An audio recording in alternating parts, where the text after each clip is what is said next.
नमस्कार दोस्तों, मेरे चैनल ज्योतिष रहस्य में आपका स्वागत है। आज हम ज्योतिष में सबसे प्रमुख दो ग्रह जिनके इर्द गिर्द पूरा फलित ज्योतिष घूमता है, सूर्य और चंद्रमा की बात करेंगे। सूर्य से धरती का अस्तित्व है। कहीं ना कहीं चंद्रमा भी सूर्य की ही रोशनी से प्रकाशित होते हैं और वो रोशनी धरती पर आकर जितने भी जड़ी बूटियां हैं उनमें जो रस है उसको भरते हैं। चंद्रमा की रोशनी में जो जितने भी जीव जंतु हैं उनके लिए एक बहुत ही सकारात्मक शक्ति का प्रवाह चंद्रमा की रोशनी करती है। पूर्णिमा की रात्रि को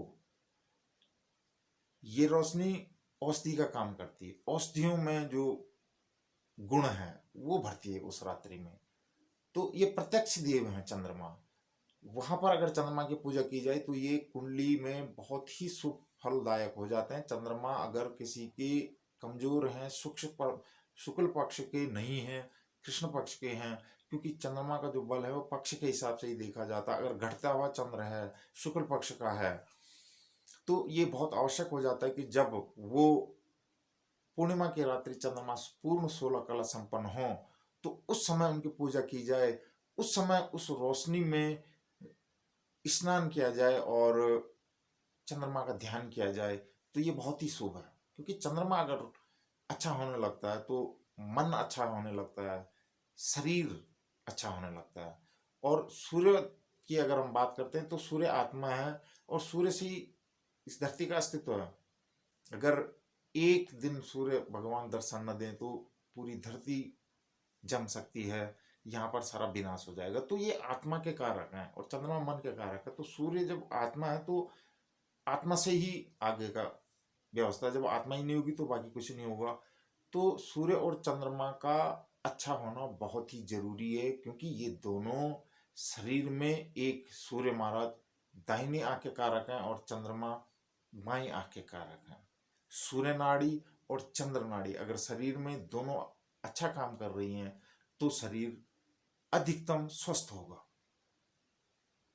यहाँ पर हम सूर्य की बात करते हैं तो सूर्य के जो मित्र हैं वो हैं चंद्र, मंगल और बृहस्पति।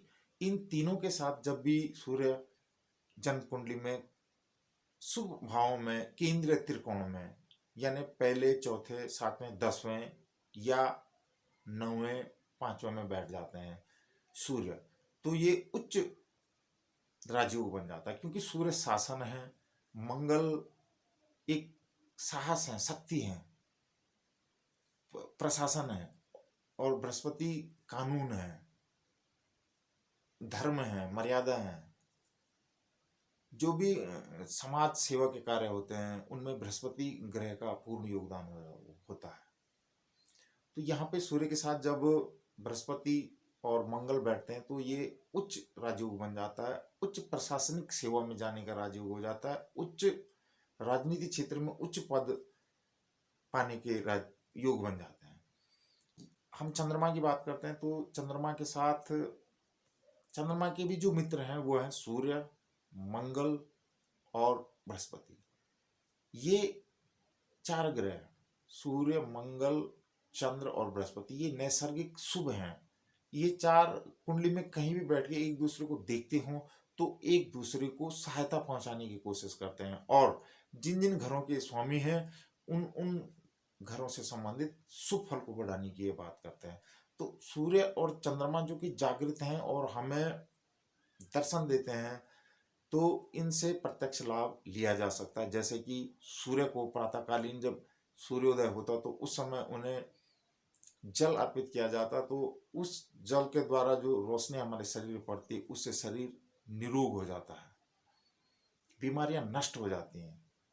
अगर निरंतर ये किया जाए, सूर्य को जल दिया जाए, तो बीमारियां नष्ट हो जाती हैं। इसी प्रकार चंद्रमा की रोशनी में, जब पूर्णिमा की रात्रि में चंद्रमा की रोशनी में जब चंद्र की पूजा हो या उस रोशनी में जब रहा जाए और चंद्रदेव का ध्यान किया जाए तो इससे मन को और तन को बहुत ही पॉजिटिव एनर्जी मिलती है। तो दोस्तों हमने जाना कि ये दो ग्रह ज्योतिष के मेन स्तंभ हैं। अगर ये अशुभ स्थिति में हैं, शनि राहु से पीड़ित हो गए हैं, या शनि और राहु के बहुत नजदीक अंशों में बैठे हुए हैं, इनके नक्षत्रों में बैठे हुए हैं, तो कहीं ना कहीं ये पीड़ित होते हैं।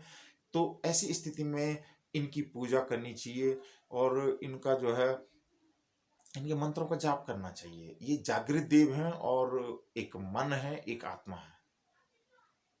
इन्हीं से इस संसार का अस्तित्व है। इसी के साथ ये सूक्ष्म जानकारी थी। अगर आपको अच्छी लगी तो कृपया मेरे चैनल को लाइक करें, सब्सक्राइब करें। धन्यवाद।